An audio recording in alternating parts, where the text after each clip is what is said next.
Hello YouTube, this is Asatsu5. Haven't made a lot of videos here recently, and the videos I've been putting up are not largely interesting to you, but I think this one will be, because it incorporates a lot of things that, my channel is interested in. We like guns, we like knives, we like military history, we like history in general, because usually I have a historical bent towards my videos. And yeah, it's interesting. And this video is about the baggage between, or the disparity of baggage between Nazism socialism and communism socialism. And for those of you who don't know, socialism, if we look at it as a coin, one side of that coin is Nazism, the National Socialist German Workers' Party, and the other side of that coin is communism socialism. And we've witnessed this in the gun community. Like FPS Russia capitalized on communist symbolism and speaking with a Russian accent to promote his content. And then, other gun channels kind of did that a little bit too, but not to the same extent. And then with Ian from Forgotten Weapons, he can post. He usually posts a national flag with the gun that he's talking about. So let's just say if it's the 1911, he'll post an American flag and he'll have a picture of the 1911, and to click on that video that's going to be about the American 1911. And if there's another 1911 style gun that's like made in Spain, I forget the company, but he'll have a Spanish flag. And for the longest time, he would post like with the Luger or the Sturmgewehr or the PPK or the Walther P38. He'll post the Nazi flag because that's the country of origin of, let's just say, the Luger or the P38 Walther. And he wasn't making a political statement. He was just saying this is the country of origin of that gun. And then YouTube got upset with him and forced him to blur out the swastika because the swastika is very offensive. And I agree. I don't like Nazism, and I'll never carry a gun with a swastika on it because that's just terrible. A bad legal situation to be in, and I personally just have there's baggage with that. But also, Ian from Forgotten Weapons will post like the Tokarov, the AK-47, the Dragunov, the Makarov, and he'll post the Soviet flag, the USSR flag. And then if he was doing a gun from North Korea, he would have the North Korean flag. And if he was doing a Chinese flag, he would have the the People's Republic flag with the red star and stuff. So YouTube never got upset with him for posting the flag of these communist countries. And what inspired me to make this particular video is that I'm getting very interested in vintage cameras. And I bought me a Kiev 35A, and I got the original box. And it says that it's proudly made in the USSR, the CCCP or CCOP, and it says made in USSR. And what happened was I'm joining vintage camera groups on Facebook, and I'll show you the question that I got. But this page made me answer a question saying no posting of cameras with symbolism of hateful regimes that is allowed, no personal attacks or hate speech. So I kind of had to ask this question because Soviet cameras are actually pretty popular, and that's not a bad thing. But I said I understand about hate speech, Nazi ideology, because I can't think of any other hateful symbol. The Confederacy wasn't making cameras at that time, so I'm just assuming they meant Nazi symbolism. But I wanted to ask about the USSR or the Red Star. These people and ideologies killed and continue to kill and oppress millions. I do not promote these ideals, but Soviet cameras are popular. I'd like some clarification. And so basically what I'm saying is, am I getting in trouble for posting a Soviet camera with a hammered sickle on it, or USSR, or what have you? And this got me thinking that, and like, we should just be all against Nazism. I'm not trying to defend Nazism, but I notice it's very popular on college campuses to promote communism. And you've seen probably pro-communist protest on colleges. I've seen young people, Gen Zers and millennials, drawing hammered sickles on concrete with chalk. I've actually seen a ex-Gulag resident confront this person and say, "Hey, I survived the gulags. You don't know what you're talking about." And they just kind of dismissed him. They're like, "You don't know what you're talking about. You're making up lies about communism." And me and my brothers experienced similar things from people. So I wanted to pull out the stat book, which is the most evil ideology.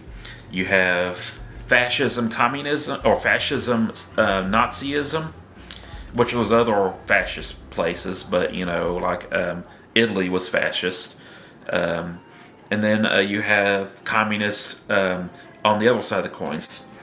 So I'll put a little slideshow of some of the pictures I took from the internet at the end of the video. I screenshotted different things on Google.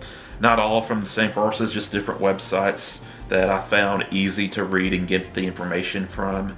But I put in my notes the stat book. So we're going to go over the stats.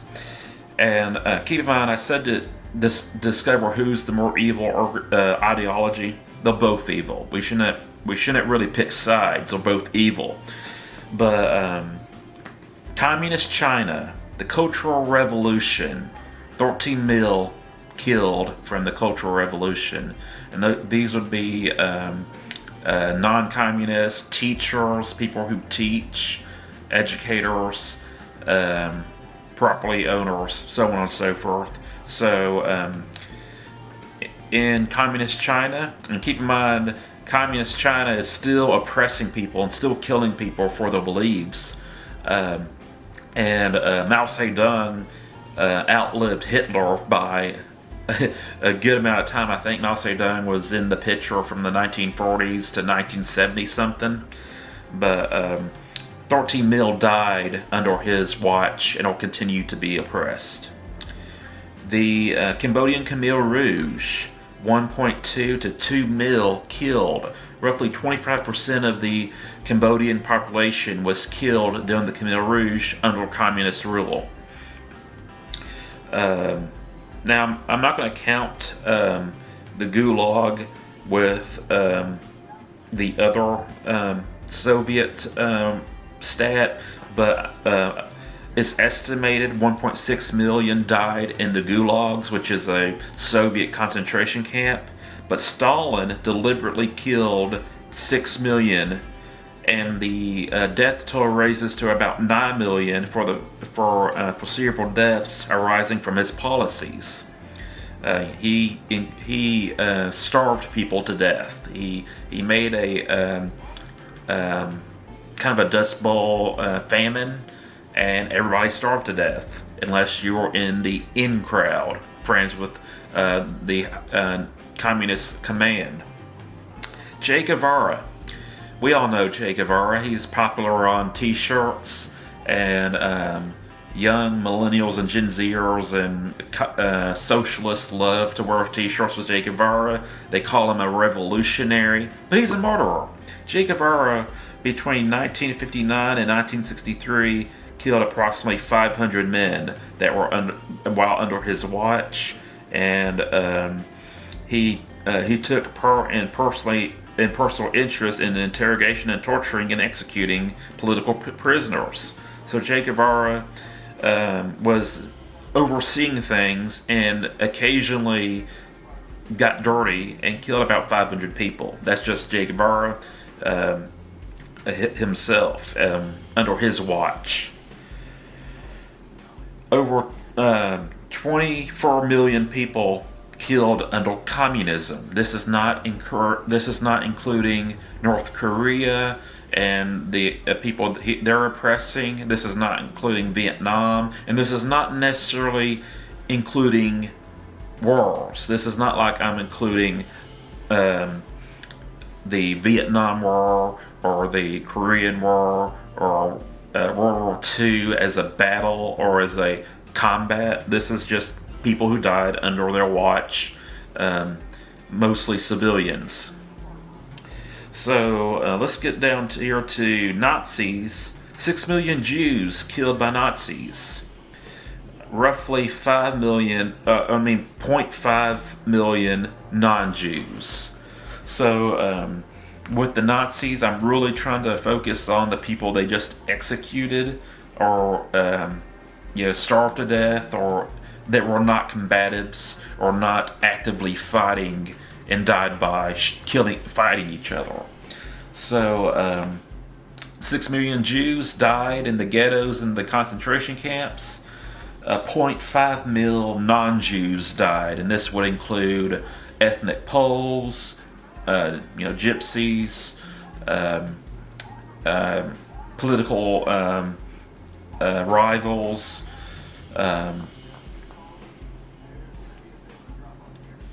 Freemasons, different occult groups that were not favored by Himmler, and a bunch of people. They had gays, bisexuals. They don't know how many African Americans were killed by Germans or Nazis. I don't really want to call them Germans, but Nazis. But they kind of threw that demographic out, but they didn't really have an actual number. So the Germans killed roughly 6.5 million people. That's Nazis. Over 24 million by communism. So I'm just curious why, if we see a neo-Nazi or even in a educational environment, we see a swastika, and society feels the need to blur that out and censor that. Now, I don't want neo-Nazis walking around spewing the venom, but like in an educational environment, we should not be afraid to display a swastika and say, this killed people, this is what they did, this is the tools they used. But on the same hand, no one has a problem with communist symbology and using them as a marketing ploy to further businesses or to promote on colleges, but they killed massively more people than Nazis. I just find this fascinating. And again, I'm coming from this from two backgrounds. I love vintage cameras, and I do like Soviet cameras, and I do like the Makarov. The Tokarev is interesting but unsafe, and the AK-47 is cool. But I also like the German Luger. I like the PPs and the PPKs and some different German small arms. But as a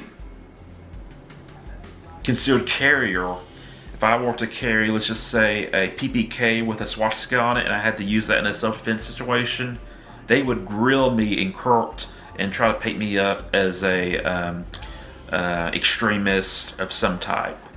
But that wouldn't be the issue if I carried a Makarov. If I carried a Makarov with the red star on it and the hammer and sickle, and I use that in a defensive situation, no one would point the finger at me and say, this is an extremist.